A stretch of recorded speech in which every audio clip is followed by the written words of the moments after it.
Hello, hello, beautiful people. Welcome back to episode 4 of In Conversations with R&B. This is Rabreet. This is Bruno, and we're going to be talking today about what? We're talking about the butterfly effect. Yes, the movie Butterfly Effect. That's an old movie though. It's the movie that got me so interested in time travel and changing your past and how that can be fucked up. Yeah. Now, do you know where the butterfly effect comes from though? Like that saying? No. No? I did not research that. It was actually a meteorologist that came up with the idea though, and where he mentions like trying to predict the future in like very detail. It's kind of like complicated, so it's somewhere around those lines. I mean, I could go to Google, you could go to Google and find out, but I'll leave that to you.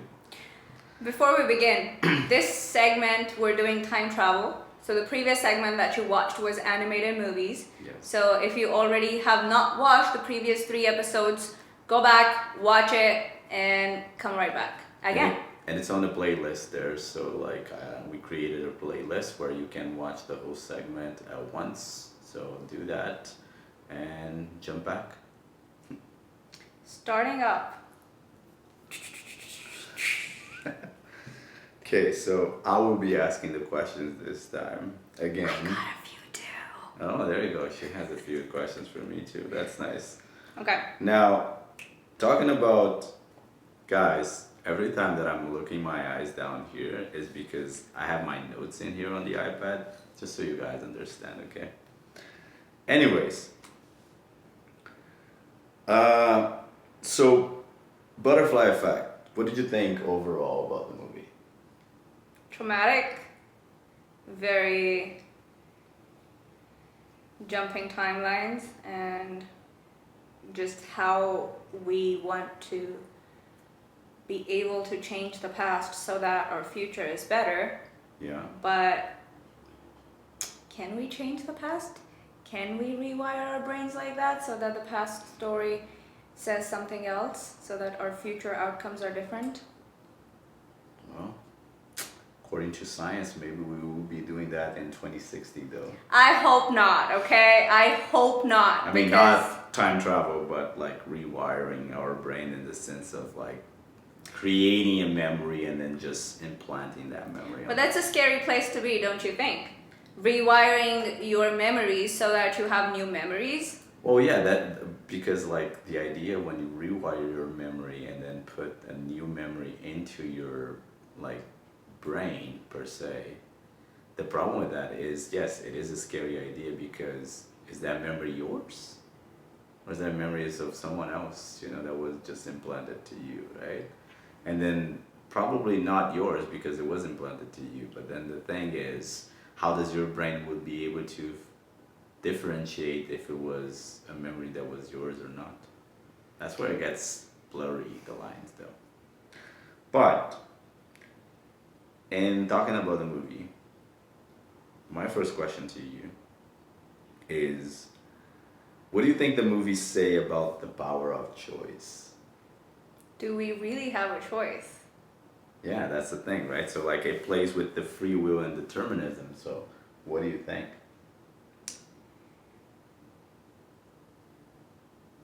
I'm fumbling. I'm forgetting my lines. Well, is how choice makes you feel.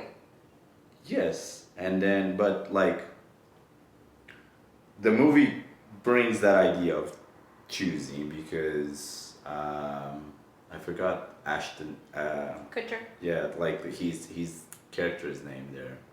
Evan. Evan, yes, there you go. So Evan's idea is if he goes back to the past and then change it so then his friends, his family is better off, then he thinks that he's winning that way, right? That's basically the idea of like he is choosing it. But when he always do that, that's when it just he doesn't get that a tiny little thing changing there can have a ripple effect. That's where the idea comes with the butterfly effect, right? So like the flapping of the wings of the butterfly in a different way can The cause first chaos. time, sorry to cut you off, I just have to. Yeah. The first time I actually read about butterfly effect is in grade 7. We used to get newspapers in school, and Sunday newspaper would have these articles, and we had this little article on butterfly effect and how little changes can equate to bigger change. Yes. Like, it just talking about how we take baby steps in order to reach the bigger picture there, Yeah. right? So that's when I first learned about butterfly effect. That was his first question. So just answering that because it's coming back to me now. In time. Yes. She needs a little bit of a push, so then it starts rolling in there. I'm just bugging you. Okay, so like, do you think like the complexity of like causality in the movie?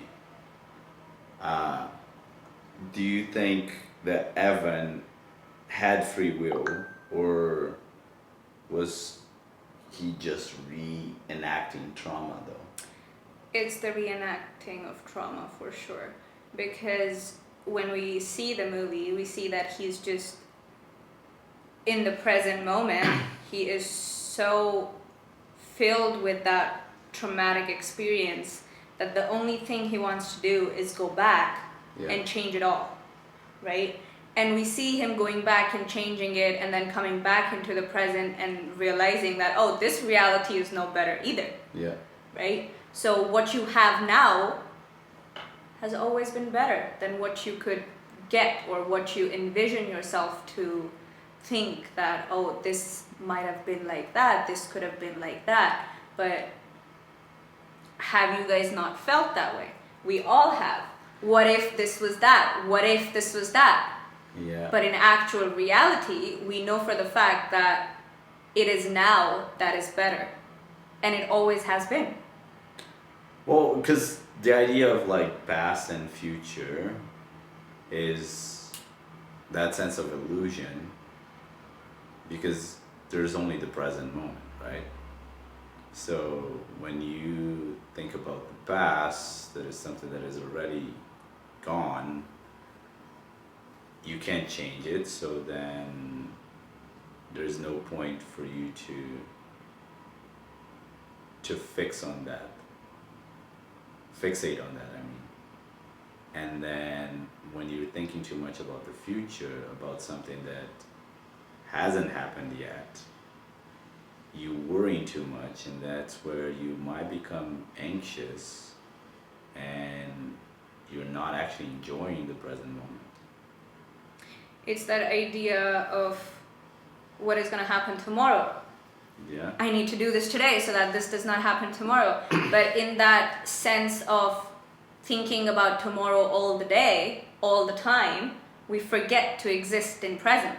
Yes. And quoting Mr. Oogway from Kung Fu Panda, what is gone was yesterday, what is coming is tomorrow, but today is present, and that's why it's a gift. Well, Yes. today is the gift, that's why it's called present. Yes. Don't quote me directly, you know exactly what I mean.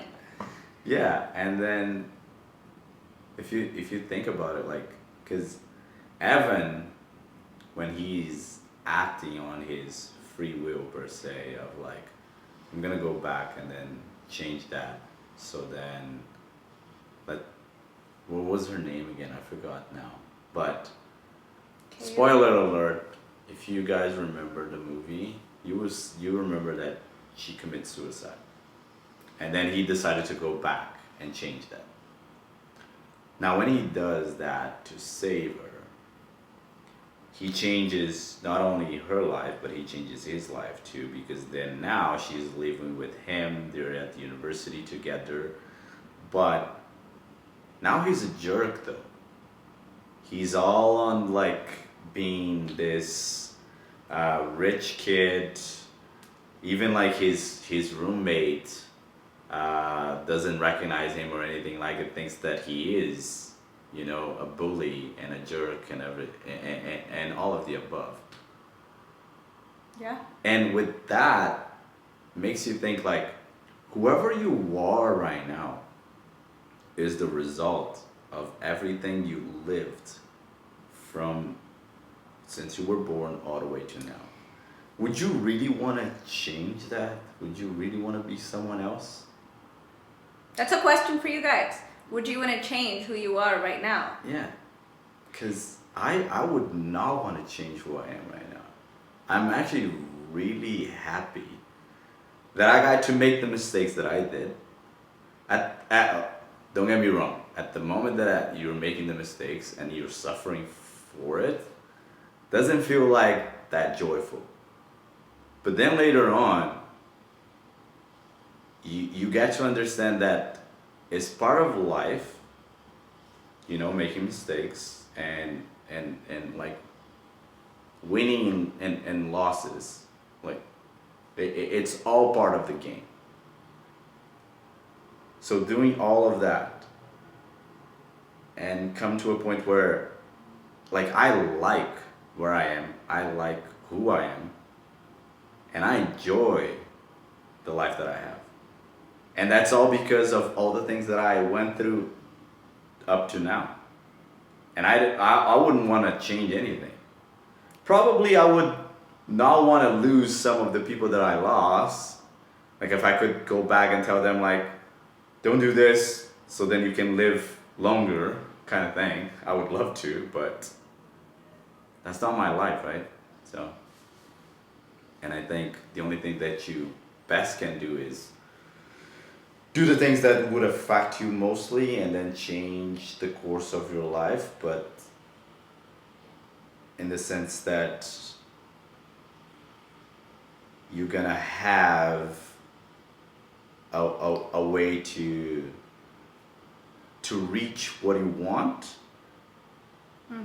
without having to think of like, oh, I wish I had done this, or if I had done this, or whatever it was, or I gotta think too much about this in the future so then I can get to there.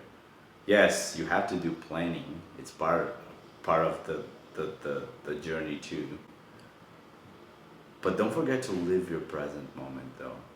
Because if you think too much about the future or the past and you forget about leaving that gift, as she mentioned, that it is the present, then I think life is meaningless in that way. What do you think? It's so neat, isn't it? Yeah.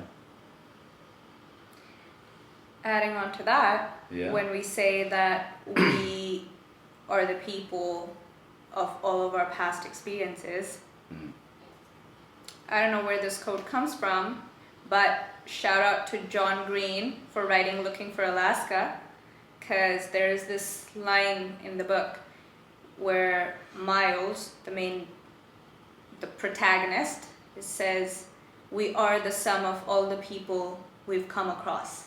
Yeah. And I've had people tell me that, oh no, but all the good parts, right? Yes, of course, all the good parts. But the bad parts are what make you grow up, right? So all the experiences that you have, all the trauma that you've gone through is also part of you. Because had you not gone through that, you would have not become the person that you are today. So don't dwell on just the good part, because if you're only dwelling on the good things, then you're not growing. Yeah. But then that also is complicated because what it is right and what it is wrong. But what isn't complicated? Yeah, because like we have this idea of the lines between of what is right and what is wrong, or like what is good and what is evil. Like who decides that? That porting onto, what are your thoughts on capital punishment? Yeah, I totally disagree on capital punishment though. Yeah. I don't think anybody has the right to kill someone. But at the same time, it's like, do we also have a right to put someone in jail for the rest of their lives? I don't know. Like, because if you think about it, okay, of course, we have murders, rapists, a bunch of people that, according to the law, were doing it wrong and were doing evil. But is there a point where people can redeem themselves and, I don't know, change? Because as you can probably remember, when we were talking about on the previous episode on the wild robot, there's a part where I mentioned about, for example, that parents are not the same for their kids, for the first one, for the second, third, whatever, how many kids you have. Because we're always changing. So if we're constantly changing, is it possible that those people that commit crimes could change too? And if that is possible, then where do you draw the line where they can actually, I don't know, live in society again or not? I definitely understand that if I'm on the other side and then someone committed a crime against someone that I love, I'll probably be really pissed and I want that person to Furious. suffer. Furious Yes. is the word. Pissed? Furious. Yeah, I mean, like, yes, furious. You would be like, you want, revenge. You want that person to suffer. But revenge only begets revenge. Yeah. Hamlet. Again. Shakespeare again. And that's the thing, right? So if that is the case, so then where do we draw the line again? Like, it's very, like, I cannot put into words how complicated and how complex this is to think about it. But before we sidetrack all the way to that part, let's try to go back to the movie. Yes. Lines, lines, lines. Okay, let's go for another question. Moving on. Question 2. Actually, question 3 though. 3, we've already done 2, I guess. What would you do if you could go back and change a traumatic event? Nah. If I could go back and change a traumatic event? Yeah. Funniest thing, trauma works in a way we can't even open those doors. Because when you go through trauma, your mind and your body and your nervous system wants to protect you. Yeah. And it shuts all those doors so that you feel like Elijah. You feel like that moral person who is, I've done no bad. Mm-hmm. But Elijah had doors that had traumas behind it, and he needed help opening those doors, right? Yeah. So that's what trauma does. Like, until and unless we're not going and reaching down into our psyche, we cannot access that information, and we are who we are in the present moment. Like, ask you, so if you could go back and change the past without having the ripple effect Yeah. of creating more problems, and what happened, like with Evan, would you go back and change? Would you want to do that? Even though, like, if there was no issues. No issues. Yes. That your future is going to change? Yeah. Yeah. Would you? Yeah. Yeah. Why is that? Memory? Like your... No. I don't know. It's a conflicting answer. It's a conflicting answer. Yeah, no, definitely. Again, that goes back to Elijah not being able to open doors. Yeah. Because I feel like the idea is, it's interesting to think that if you could go back and then change without the ripple effect, then might as well do it because it's convenient. You have the opportunity.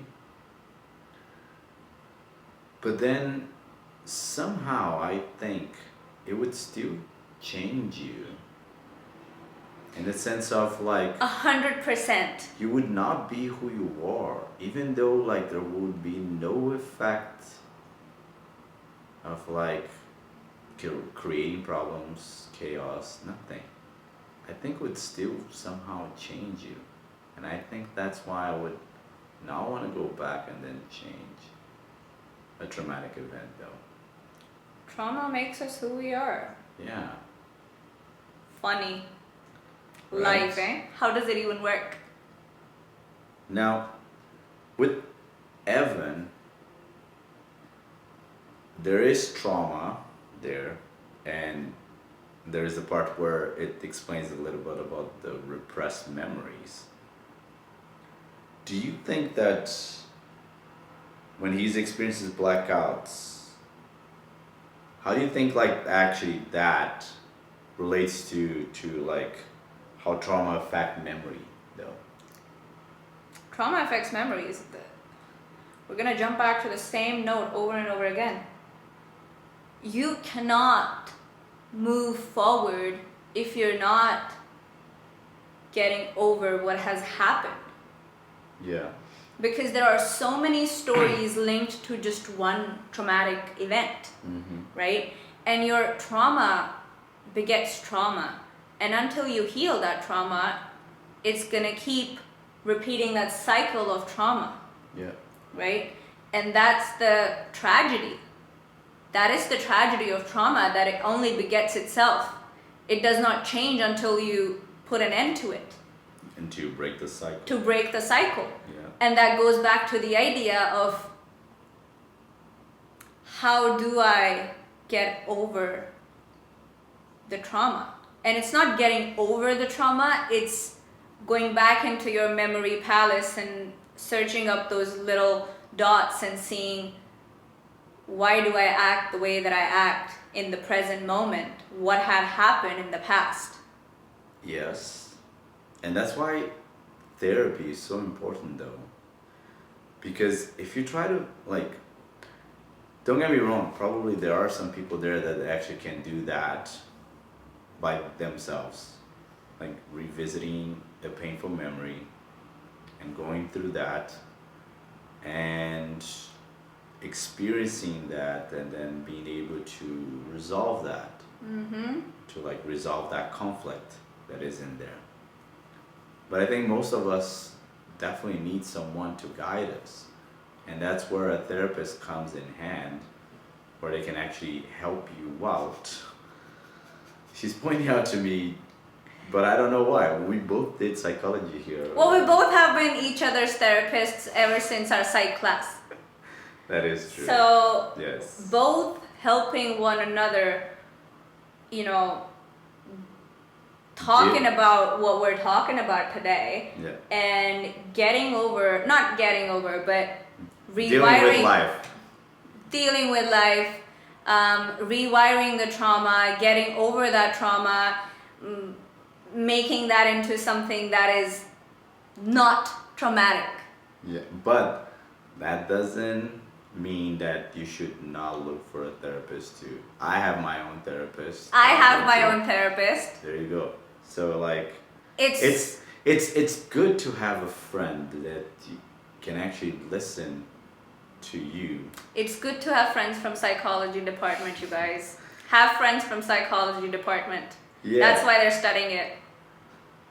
But it's good to have friends that can actually like listen to you.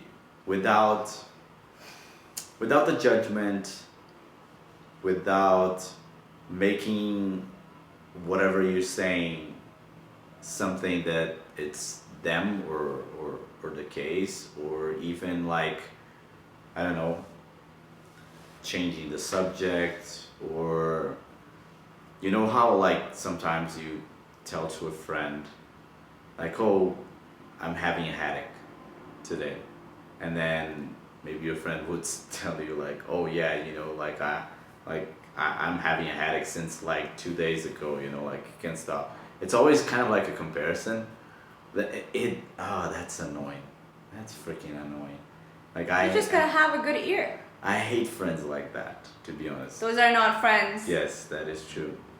So it's good that you have actually a friend that would listen to you, and then really listen, like without like Any malice. yes, an interruption Or intention of hurting you, or intention of yes, feeding off of your your trauma. yes, of your pain, Off your pain. Why are you feeding off of other people's pain? Don't you have enough of your own? right? Go figure your own trauma out so that you can stop feeding on other people's trauma. So find good friends, guys. Like find Shout out to all the good friends out there. yeah, find good friends that You know who you are. find good friends that would actually listen to you and actually like really get the interest of what you're trying to say and what you're trying to communicate though. That's actually really important, having someone like that. Yeah. It makes life easier, I'll tell you that. Now, going back to the movie here, sorry. So I asked you like, how can trauma affect memory like this? So if you guys probably know about PTSD, right? And you guys know that like someone that goes to war and then they hear a sound, like a loud sound or something. Fireworks. Yes. Fireworks. Like for example, fireworks, right? That might, you know, bring them back memories and bring themselves back to a memory itself, that where they were at war there, and then they had this chaotic experience, traumatic as well, and how that fucks up with their mind. And that's basically like, if you look at Evan, it's kind of like almost that. He has this PTSD of like, there's something there, brings him back, and then he doesn't understand what is going on. And it like, if you see someone who has PTSD, or if you know someone who has PTSD and then you've seen something like that happen, you would understand that when Evan is like, what happened? Like, I don't remember. That's pretty much like what happens with someone with PTSD too, though, depending on how powerful that memory it is, and how impactful that it is for that individual. So also, if you think, every time that, for example, you use your brain to recollect the memory, research shows that every time you bring that memory to the surface, It rewires itself. yes, and then you change that memory a little bit all the time. So think about, you have a car, and then something happens with the car, breaks down, you go there and change a few of the pieces there in the car. Then later on, the car again breaks down, you change something else. You replace the things that are breaking. The motor breaks, you replace the motor. Everything. In the end, let's say, a lot of the things broke down in the car up to a point where you replaced everything. Now, is that a new car because you've replaced every single piece of that car? Or is that still the same car? Because if you think about it too, when you're using your memory, every time that you bring it to the surface, you change it, and then you put it back down there, and and then bring it up again, and then you change, you bring it down. Where is the point where that memory is still original though? Is it still the same memory? That's what I'm trying to get at it. Like, have you ever thought about that though? I don't know. Have you ever thought about that? All the time. Did you come with the conclusion though? All of them are conclusions. No conclusion is conclusive when it comes to memory, because we are rewiring it each and every time. We go back into the thing and then we think, oh yeah, I entered that room this way and I was dressed this way. I saw this person sitting there. That's the first one. You go back again. Oh, I entered the room and there were 2 people sitting now. Yeah. And then I entered the room again and there are 3 people sitting now. How many people are there? How much are we rewiring that? Maybe you didn't have your glasses, so that's why you only saw one at first, and then when you put your glasses on, now you see it. Maybe you drink too much. Okay. Oh, we do dream a lot, don't we? Let's go with another question. Okay, question. I don't remember now. Whatever it is, you keep track. Keep up, people, keep up. Are you keeping up? How does the film depict the way we try to forget painful moments? Say that again and rephrase it. Okay, so like, Evan physically erases moments from his timeline, right? Mm-hmm. And he externalizes the psychological defense of repression. Yeah. So he represses the memory, right? And changes there. So how do you think that the movie depicts that, like that? Like, to forget painful moments? Every time he rewires his memory, Mm-hmm.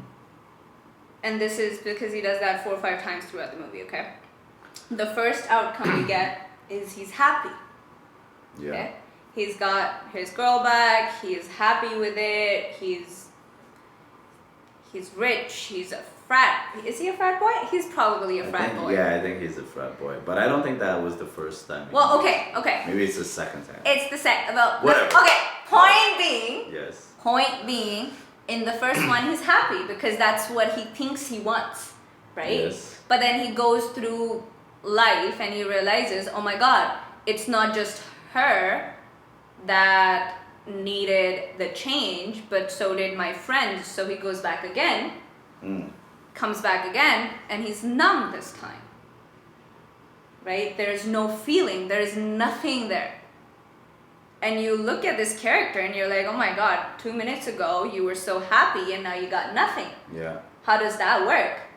Goes back again, comes again, and then he's broken. So broken. Yeah. Goes back again, comes back again, and he's enraged. So you see how we go back and then come back.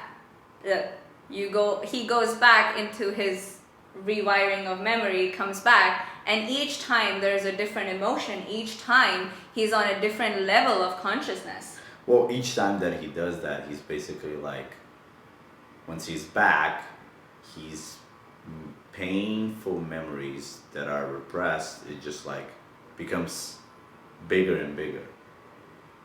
Because instead of going back and working on today, he's going back and rewiring that yesterday so that today is better.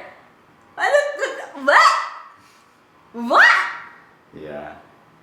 And that's the idea why if you try to go back in time and then change your past, you would not only be a different person, but also have different outcomes towards life, and your perspective would change. Even though throughout the movie we say Evan stays the same person. He still wants to go back and help these people because they're his people. Yeah. Even when like he's a frat boy, if you think about it, like when he's there and then he's bullying those what do they call again, like the like, freshmen. Freshmen, right? I think yes. So when they go back and then fresh people. Yeah, like zombies would probably think that they're fresh people. uh, Stay tuned. Maybe we will talk about zombies next time. Which zombie movies do you want to talk about? Yeah, that would be an interesting one. But when he does that, and then he thinks to himself, like, I'm not this person. Like, why am I doing this? Like, you can definitely see that even though he got the memories of him being that person that he is now, it's not like, it doesn't feel to him authentic. He feels like he's fake. And that's what I think we would probably feel if we were able to go back and then change who we are. But that's only because we would know that we are changing who we are. Because if we don't know that we are changing who we are, then how come we're going to be missing who we were, right? To quote that, it's that idea of Mr. Carl Jung, how your persona and yourself are different. What persona are you wearing, and how that self resonates with persona? Because while we do have those personas, there is the self. And if you're not intact with yourself, your persona is going to fumble up. Yeah, definitely. Go study CJ Young. CGJ. Sorry, Jay. One other question to you. Have you ever blocked something out only to have it surface later? Yes. Yes. Such as? Trauma?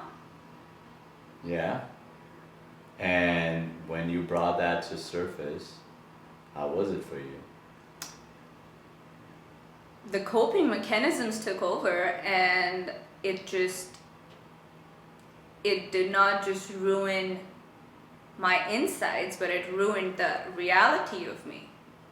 Because what you intake, you put out. Yeah. Right?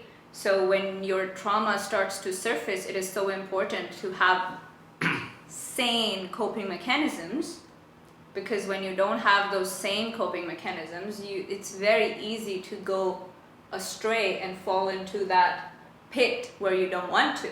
Yes. Because the pit is always there. The pit is always going to be there. The higher you go, the lower you're going to get. Yeah. It's that idea of how the choice of the illusion of choice. Yeah. Okay. Like the trauma that comes to surface, and you think, oh, okay, this is coming to surface, I can choose to not live with this trauma and go into the depths of these coping mechanisms that have no use. Okay, I see. Because when you're using those coping mechanisms, you are altering your reality, and altering your reality has no use to anybody. No. And if you think about this though, like the coping mechanisms that she's mentioning here, like think of this way. You know how people use alcohol to numb their pain, or using drugs to kind of like forget Existing in the now? Yeah. Yeah. And then if you think about it, and then using a well-known person, if you guys don't know about him, look him up. Gabor Mate talks about how individuals with addiction, how trauma is actually the reason why they encounter themselves into addiction. It's not actually like the drug per se that makes them become addicted, but it's their their trauma and how their coping mechanisms is actually what puts them there. So yeah, it's definitely complicated to repress those feelings. That's why, again, guys, going back to what I said before, get a good therapist, you know? People think therapy is a joke. Yeah. Well, the thing is, the first day you go, you're gonna feel like shit. Okay? That's because all the things that are inside of you are fumbled up, they're jumbled up, right? With time, you're gonna get to a straight line. Before that, it's all gonna be jumbled up. And it needs to be jumbled up until and unless it comes to the level. Yeah. And don't get me Give your therapist a chance. Go see a third person who understands a different perspective of you. Because while your friends are always going to be there, they are always going to be at your side. They're never going to tell you the third person scenario. Yeah, sometimes your friends are not going to challenge you though. And that's where your therapist comes in handy. It's when, because they're going to definitely challenge you. And don't get me wrong, you're paying for that, and therapy is expensive, it's not cheap. Get insurance. Yeah, that, if you're able to though. But the reason why it's so important for you to go to therapy is because the person who's there for you has some knowledge that you probably don't have, although these days are so easy for you to find knowledge on the internet with AI and everything. But seek and you should find. yes, but the thing with that is just like, just because the knowledge is there, the information actually is there, that doesn't make you knowledgeable. It's that idea of like when you are doing something, like for you to master something, for you to become an expert on something, they usually say like what, it takes you what, 10,000 hours or so of practice about something. That's what makes quote unquote perfection, is the practice. So you have to practice, constantly practicing that for you to get like the perfection of it, or like the mastery of it, I mean.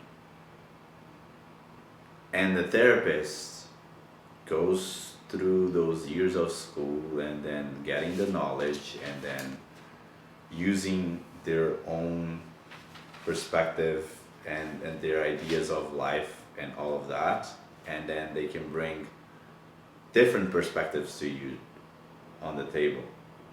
Now don't get me wrong, sometimes a therapist can be shitty, and a therapist can also not align with the same ideas as you, and it's not a good fit. But that's why there's a lot of therapists out there. So just look for a different one until you actually find that connection. Another question though. Can we really fix the past without breaking something else? No. Why? Ripple effects. Yes. Butterfly effects. That's what we're talking about. Yeah. Because if you change again something in the past, you change who you are. So if you do that, you're always going to change who you are. It's always going to end up changing somewhat in you. But change is also required, don't you think? Yes, of course change is required, because every time we're constantly changing. We are, you probably have heard this before. A person who is crossing the river, it's not the same person and it's not the same river. So you cross once and then you're crossing back. That person who's crossing back, it's not the same person. Look at him pouring his intellect on internet. Are you guys even paying attention? Are you paying attention? Go back and listen to it again. Go. You need to hear that again. So it's, yeah, you constantly change. Okay, I'll give you an anecdote here, a personal anecdote though, about changing.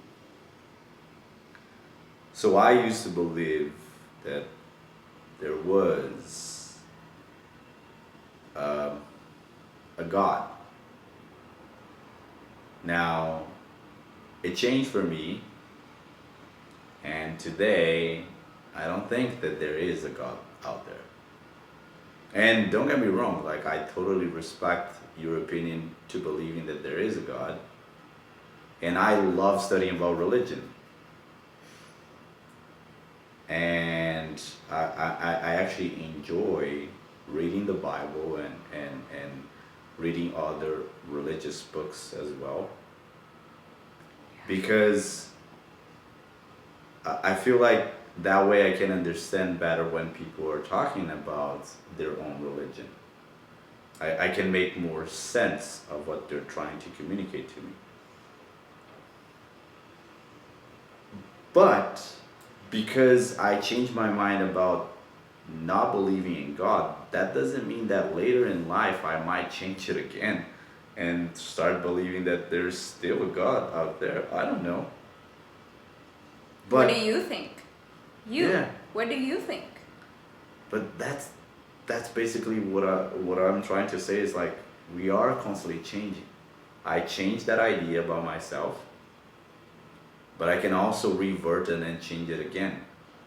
And that's the beauty of it because I like to think that I'm not a constant, I don't know, like how do I put this into words? Like, it's basically, I'm not the same person all the time. There is the predictability and there is some consistency in things, yes. While our characters are always, while our characteristics are always same, Yeah. our character does not have to be the same all the time. Yeah, there we go. Persona, CGJ, Again, going back to young. Young. Uh, Young does have my heart. What do I say? Another question for you. I think this is the last one. Nope, it's not. There's still more. I'm Come on. tired. Look at this, guys. How does the obsessive need to fix everything show up in real life? Oh, it just starts noticing every little thing and he wants to change every little thing and wants to be in control, but are we really in control? Yeah. I mean, there are things that definitely you can have some control, which is, for example, what clothes I'm going to be wearing tomorrow for work, or But what I'm you going to have al- for lunch or dinner. But you already know what you're gonna do because that is in your subconscious mind. You've been doing that for so long and you don't have to think. You just wake up in the morning and you know that, oh, today is this day, this is the clothes I'm gonna wear. Yeah, it's autopilot. You're so autopiloted with everything. Yeah. But I feel like the obsessive need to fix everything comes with also like when you are that kind of person, I know myself to be that kind of person sometimes, is to overthink. And what does overthinking lead to? That cycle. And a spiral because if you try to control every single detail of life, then you understand that you have no control. Surrender. Yeah, you should surrender because the thing is, trying to control all the things, that's where pain comes. And pain demands to be felt. Yes. John Green, again. I can quote so many books. Right. But yes, it's because like when you try to control things, you know, like that's where pain comes from. because you don't learn to let go of the control. You don't learn how, like, just take life as it is. It's gonna make it so much easier for you if you do that. If you don't think too much about the things that could have happened, the what ifs, all of that. Like, I remember people sometimes asking me, oh, like, if you could done this, do it would you have done differently? And I like to think, like, I don't like to be living on the what ifs, because if I live on the what ifs, again, I'm now living in the present moment. And then not living in the present moment and enjoying the present moment, then what am I here for? Oh. What are you here for if you're not to live this present moment that you have? What he's trying to say, all of this that the spiel that he gave, he's trying to say is be in the moment. Stop thinking about tomorrow, stop thinking about yesterday, be in the now. Yes. Yes. Such a long poem, just for one thing. Now, I wrote it down here, a key reflection quote though. What is the key reflection quote now? It's where there's a line there in the movie where it says, you can't change who people are without destroying who they were. God damn. And, like, I wrote it down here saying, this line reminds us that every person and every self exists because of their entire history. When we try to override that, we risk erasing the very essence of who we've become, which is basically, this whole episode is about this quote. Mm-hmm. It's about you trying to change who you are and what you have become. And if you do that, then you're not yourself anymore. And remember when she said, do you not love yourself? Do you not? Right? Go back to episode 2. Yeah. So it's that idea. Like, I like to think that I do love myself and I do love my life. Not because I'm successful or like I'm rich or anything like it. No, it's not that. It's because when you start to live in the present moment, you start to enjoy life differently. It's all about now. Yes. Because that's all we got though. That's all we got. Do you got tomorrow? Can you catch yesterday? No. No. And if you think about it too, is like, man, how do I know if I'm gonna actually wake up the next day? You don't. And that's why it's so important to, like, think about this though. I've heard this somewhere, I don't remember where exactly, but imagine maybe you are married, maybe you have a significant other, common law, whatever it is, boyfriend, girlfriend, you name it. And let's say you have a fight with that person. And then you go to work and then you think, oh yeah, and like once I come home, we can like talk it out and we're gonna work this out and we're gonna be okay. But you don't know if you're gonna make it home. Yes, that's the problem, right? Because you don't know that. So then try to make the best of what you have for now. And then if there is a problem there, then try to fix it right away. Don't leave it for the next day. Don't leave it for hours later.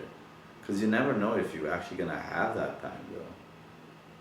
And then if you don't have that time, I mean for me at least, I would regret, but at the same time, because I don't believe that there is a God or a life after death,